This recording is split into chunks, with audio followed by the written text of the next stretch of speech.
Chère vitrilogienne, cher vitrilogien, quelqu'un m'aurait dit le soir du 15 mars dernier que pour vous adresser mes vœux, il me faudrait presque me cacher pour tenir compte des circonstances particulières. Je l'aurais pris pour un fou. Et pourtant, c'est comme ça. Il faut nous adapter à ce contexte sanitaire. Heureusement, nous avons la technique qui nous permet de communiquer, même si elle ne remplace pas la chaleur et la convivialité de ce qu'on appelle maintenant le présentiel.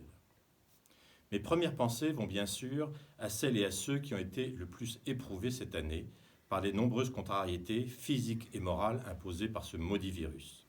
Je souhaite aussi, du fond du cœur, remercier tous ceux qui nous ont aidés à surmonter ces épreuves dans notre village. Le personnel soignant, bien sûr, les agents de la commune qui n'ont pas ménagé leurs efforts pour adapter notre organisation à ces nouvelles contraintes, que ce soit au foyer, dans les services périscolaires, aux services techniques et aux services administratifs.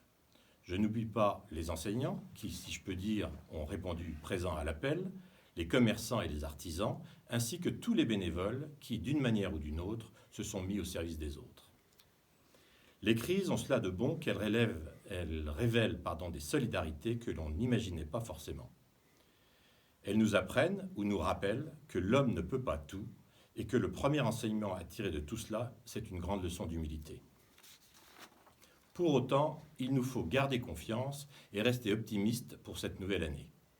Les efforts déployés et la mise en place des futures campagnes de vaccination parviendront bien à nous sortir de cette crise et la vie finira par l'emporter comme toujours. C'est pourquoi, en même temps que je vous adresse tous mes vœux, je veux vous présenter les principaux projets qui concerneront notre commune cette année.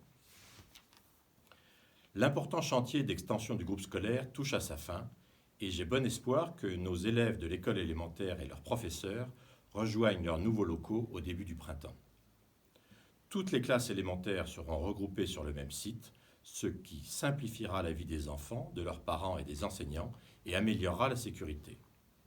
La place ainsi libérée dans l'ancienne école des petits offrira de nouvelles possibilités pour les activités extrascolaires ainsi que pour d'autres activités. La réflexion sur les travaux de restauration de notre belle église Saint-Médard est presque aboutie et notre décision finale concernant les choix de priorité entre le renforcement des contreforts et la rénovation du clocher dépendra des réponses que nous obtiendrons aux différents dossiers de subvention que nous avons déposés. Aide-toi et le ciel t'aidera. Nous aurons également pour ce projet à mettre en place une souscription en partenariat avec la Fondation du patrimoine. Cette année, un nouveau système interactif et convivial sera mis en place pour la réservation et le paiement des activités périscolaires si importantes pour nos enfants et leurs familles.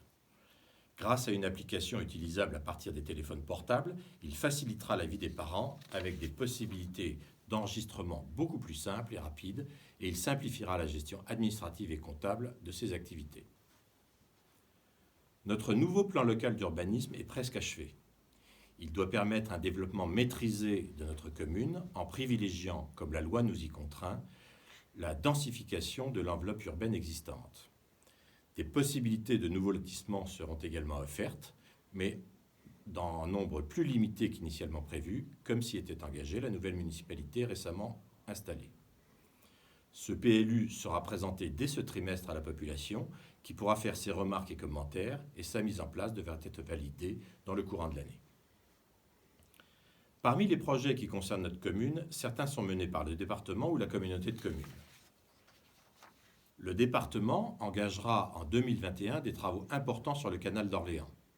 Pour prévenir les catastrophes liées aux inondations toujours possibles, l'écluse sera restaurée et un clapet installé permettant de réguler le débit. Le site de l'étang de la Vallée sera revitalisé par d'importants investissements et un appel à projets concernant les activités de camping et de loisirs liées à l'étang.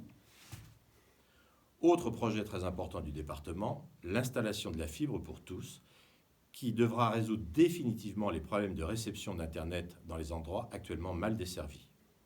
Les travaux progressent à un rythme soutenu et Vitry devrait être servi dans les 2 ans qui viennent.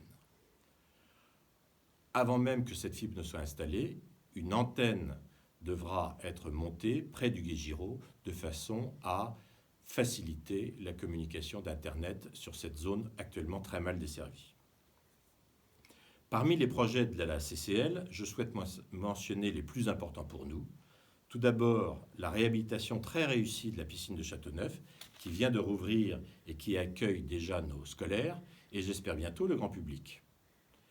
Un itinéraire touristique cyclable entre Châteauneuf et Vitry sera bientôt balisé, permettant de prolonger l'itinéraire de la Loire à vélo par une escapade en forêt d'Orléans ou le long du canal. Enfin, la CCL qui gère notre gymnase doit mettre en place un nouveau système de régulation de température et de conditionnement d'air qui permettra d'éviter les absurdes consommations actuelles.